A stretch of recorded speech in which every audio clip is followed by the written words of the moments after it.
এই নিয়ে যখন ব্যাপক বিরোধিতা, হই হট্টগোল একেবারে লোকসভার ভেতরে, সেই সময় সংসদের ওয়েলে নেমে বিক্ষোভ দেখাচ্ছিলেন তৃণমূল সাংসদরা। অভিযোগ সেই সময় মিতালি বাগ, শতাব্দী রায়, এই দুজন মহিলা সাংসদকে নাকি বিজেপির সাংসদরা ধাক্কা মারেন। সেই অভিজ্ঞতার কথা বলেছেন মিতালি বাগ। তার নিশানা কিরেন রিজিজুর দিকে। আমাদের এমপিরা ওখানে নেমে আমরা প্রতিবাদ করছিলাম এবং শান্তিপূর্ণভাবে আমরা প্রতিবাদ চালাচ্ছিলাম এবং স্লোগান দিচ্ছিলাম। তো হঠাৎ করে বিট্টুজি এবং রিজুজি হঠাৎ করে এসে ঠিক মহিলাদের সাথে ঠিক এইভাবে সামনে এইভাবে সে আহত বাঘের মতো এইভাবে থাবা দিয়ে এইভাবে এসেছে। দেখুন কিভাবে ছিঁড়েছে চামড়াটা, এখনো দাগ আছে দেখুন। প্রথমে তো আবু তাহেরদাকে দিল, আবু তাহেরদাকে দেওয়ার পর আবু তাহেরদার সাইড হয়ে গেছে। তারপরে সামনে আমি, শতাব্দী দিদি, আমাদের শর্মিলাদি ছিল। এইভাবে আচরণ মহিলাদের সামনে এইভাবে সামনে এসে ধাক্কা মারা, এটা যে বিজেপি যে মহিলা বিদ্বেষ, বিজেপি যে মহিলাদের সহ্য করতে পারে না, ওরা বারংবার প্রমাণ করেছে। আমরা প্রতিবাদ জানি, আমরা নিন্দা জানি, আমরা ধিক্কার জানাই এবং অবিলম্বে ওদের পদত্যাগ করা উচিত। এইভাবে মহিলাদের উপর আক্রমণ, আমরা টার্গেট হয়ে গেছি। আমরা এর আগে যখন ওখানে প্রতিবাদ করতে গিয়েছিলাম এসআইআর নিয়ে, কিভাবে আমার উপরে নির্যাতন করে আমাকে টেনে ফেলা হয়েছে, কিভাবে আমাকে ধাক্কা মারা হয়েছে, আমাদের তো এখন প্রাণের ভয় এসে যাচ্ছে। আর এই নিয়ে অভিষেক বন্দ্যোপাধ্যায় আক্রমণ করলেন বিজেপিকে, আর সুকান্ত মজুমদার বললেন কিচ্ছু হয়নি। The BJP MPs even headed the Trinamool women MPs in parliament today. We will take it up with the speaker. But the country saw the government which boasts about its 56-inch chest model, the home minister of the same government has to sit in the fourth row to introduce the bill. এরকম কোনো ঘটনাই ঘটেনি। এরাই প্রথমে গৃহমন্ত্রীর দিকে কাগজ ছুঁড়ে মারেন, উমাময়িত কাগজ ছুঁড়েছেন এবং সেটা মুখে মেরেছেন এবং তারপরে স্বাভাবিকভাবে সবাই রেগে যায়। তারপরে তো সবাই এগিয়েছে, তার আগে তো কেউ কোথাও এগিয়েছিল না। মানে হাউসের মধ্যে আপনি একজনকে আক্রমণ করছেন, তার মানে শারীরিকভাবে নিগ্রহ করছেন। উদ্দেশ্য প্রণোদিতভাবেই এটা সম্পূর্ণভাবে করা হচ্ছে। কিরেন রিজিজু তো এদের কাছে যায়নি, এনারা নিজেদের সিট থেকে উঠে এসে কিরেন রিজিজুর কাছে এসেছে বা ট্রেজারি বেঞ্চের কাছে এসেছে। তাহলে কে কার দিকে হামলা করলো বা কে কাকে নিগ্রহ করলো? তার মানে তো আপনি ইন্টিমিমেট করছেন কাউকে যে আপনি তাকে মারবেন, তার উপর অ্যাটাক করবেন। এইভাবে একটা উচ্ছৃঙ্খল বাতাবরণ তৈরি করা, উচ্ছৃঙ্খল পরিবেশ তৈরি করা আমার মনে হয় গণতন্ত্রের পক্ষে শুভ নয়। আরে কি কাণ্ড ঘটে গেল দিল্লির বুকে, অমিত শাহের পুলিশের সামনে। সেটা হচ্ছে রেখা গুপ্তা, দিল্লির মুখ্যমন্ত্রী, তার গালে সপাটে চড়। তার বাসভবনে যখন জনশুনানি চলছিল সেই সময়ে একেবারে সপাটে চড় মারার অভিযোগ। রেখা গুপ্তাকে, দিল্লির মুখ্যমন্ত্রীর ওপরে এভাবেই হামলা। অভিযুক্তকে হাতে নাতে ধরে ফেলে পুলিশ। দিল্লির মুখ্যমন্ত্রীর নিরাপত্তা নিয়ে প্রশ্ন।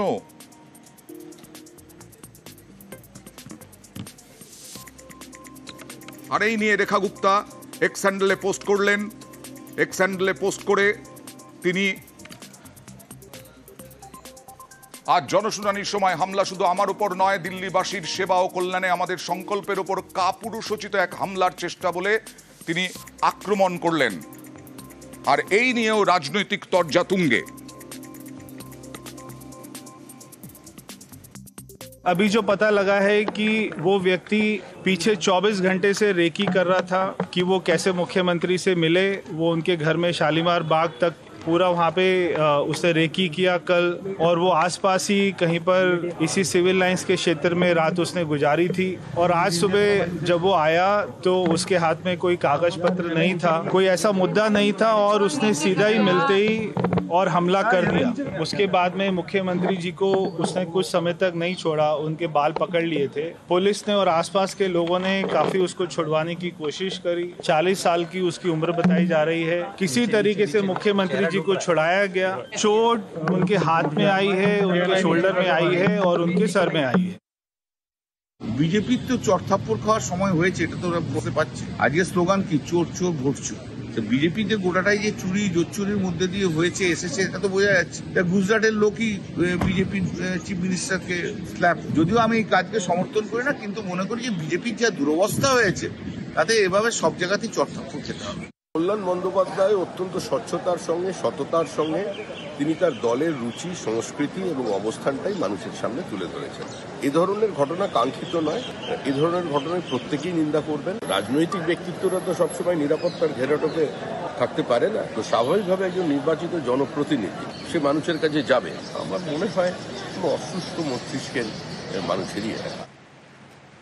এবার নাগপুরে পরিযায়ী শ্রমিকের ওপর অত্যাচারের অভিযোগ, শুধু তাই নয়, থানায় নিয়ে গিয়ে বাংলা বলার অপরাধে জরিমানা করারও অভিযোগ দক্ষিণ 24 পরগনার পরিযায়ী শ্রমিকের।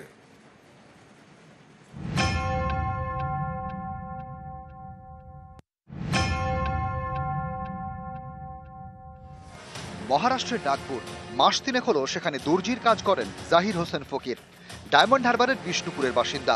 সম্প্রতি বাড়িতে ফোন করেন জাহির। পরিবারের দাবি, ফোনে জাহির হোসেন জানান বাংলায় কথা বললে স্থানীয়রা খবর দিচ্ছেন পুলিশে। তার কয়েকজন সহকর্মীকে থানায় নিয়ে গিয়ে মারধর করা হয়েছে, সঙ্গে 50,000 টাকা জরিমানা। আমরা গরিব লোক, সেই জন্য বাইরে গিয়েছে। পাশে কারখানাতে কিছু ছেলে মানে ধরে তুলে নিয়ে গেছে, প্লাস তাদের মারধরও করেছে, নাকি 50,000 টাকা করে ফাইন করেছে। এটা ওরা আমাকে বলেছে। এইটা দক্ষিণ 24 পরগনার বিষ্ণুপুর। এখান থেকে 14 জন বিজেপি শাসিত মহারাষ্ট্রের নাগপুরে দর্জির কাজে যান। তাদের একজন জাহির হোসেন ফকির। একসঙ্গে থাকেন তারা। বাংলায় কথা বলায় তাদেরই কয়েকজনের উপর অত্যাচার করা হয়েছে বলে অভিযোগ। আতঙ্কে জাহির হোসেন। তিনি বাড়ি ফিরতে চান। বললাম আমি বাড়িতে চলে যাবো, আমার এখানে ভয় লাগছে, আমি বাড়িতে চলে যাবো। ওখানে মারপিট হচ্ছে ওখানে, এবং কারো কান কেটে দিচ্ছে। বাংলা কথা বললে, হিন্দি কথা বললে কিছু বলবে না। এখন ওই যে কারখানায় আছে,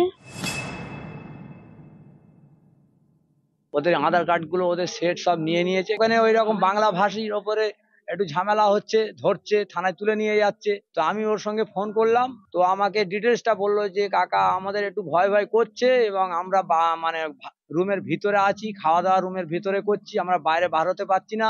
যদি পাচ্ছে না, যদি পুলিশ ধরে নিয়ে যায়, সরকারের কাছে আবেদন করছি যাতে সরকার আমার ভাইপো এবং আমাদের ছেলেগুলো বাড়িতে ঠিকভাবে পৌঁছে দেয়। বাংলা বললেই বাংলাদেশি বলে দাগিয়ে দেওয়ার চেষ্টা। সম্প্রতি এ রাজ্যের একের পর এক পরিযায়ী শ্রমিক বিজেপি শাসিত বিভিন্ন রাজ্যে অত্যাচারের শিকার হয়েছেন বলে অভিযোগ। কয়েকজনকে পাঠিয়ে দেওয়া হয় বাংলাদেশেও, পরে তাদের ফিরিয়ে আনা হয়। এই তালিকায় এবার নাগপুর। দর্জির কাজে গিয়ে আতঙ্কে ডায়মন্ড হারবারের জাহির হোসেন। দক্ষিণ 24 পরগনা থেকে অর্পণ মণ্ডল, নিউজ 18 বাংলা। আর গত কয়েক মাস ধরে বাংলা ভাষা বলায় বাঙালিদের ওপর অত্যাচার, বাঙালি পরিযায়ী শ্রমিকদের ওপর অত্যাচার, এই নিয়ে সরব তৃণমূল সাংসদরা সংসদের বাইরে এবং ভেতরে। সংসদের বাইরে আজও বিক্ষোভ দেখান। ভাষা আন্দোলনের কর্মসূচি ইতিমধ্যেই তৃণমূল নেত্রী মমতা বন্দ্যোপাধ্যায় চালু করেছেন। তার সঙ্গে সঙ্গে একযোগে বিভিন্ন কর্মসূচি এবং সংসদের বাইরে বিক্ষোভ।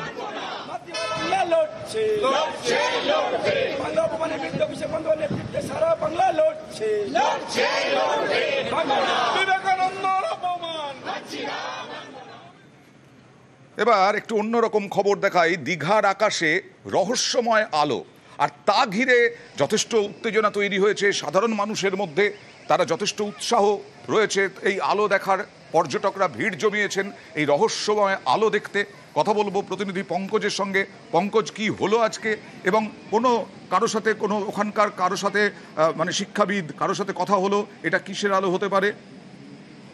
দেখো একেবারে বিকেল 5টা নাগাদ যেখানে দীঘার আকাশে দেখা গেল রহস্যময় আলো। সেই আলোর রশ্মি দেখার জন্য যেখানে পর্যটকরা উৎসাহী, যেখানে পর্যটকরা মোবাইল বন্দি করলো, তার ভিডিও রেকর্ড করলো, এবং এই আলো রশ্মি প্রায় 8 ঘন্টার উপরে ছিল। তা থাকার পরেই কিন্তু সেই আলোর যে আলো অটোমেটিক ভাবে কিন্তু মিলে যায় আকাশে। তারপরে কিন্তু পর্যটকরা উৎসাহের সঙ্গে সেই আলো রশ্মি দেখে, কিন্তু আমরা এখন পর্যন্ত কার সঙ্গে যোগাযোগ করতে পারিনি। তবে যেটা জানা যাচ্ছে, স্থানীয়রাও জানাচ্ছে যে ক্ষেপণাস্ত্র যে রয়েছে তা পরীক্ষামূলক করার জন্য সেই পূব আকাশের দিকে যেটা হয়, সেই আকাশে ক্ষেপণাস্ত্র পরীক্ষা করার জন্য যে ছাড়া হয়, সেটাই নাকি এমনটাই কিন্তু কিছু কিছু লোক যারা জানাচ্ছে, পর্যটকরা তারা জানাচ্ছে এরকম ভাবে। তবে এই আলো রশ্মি তোলার জন্য পর্যটকদের যথেষ্ট ভিড় এবং উৎসাহ বাড়ে পর্যটক সহ দীঘা। খুব স্বাভাবিক।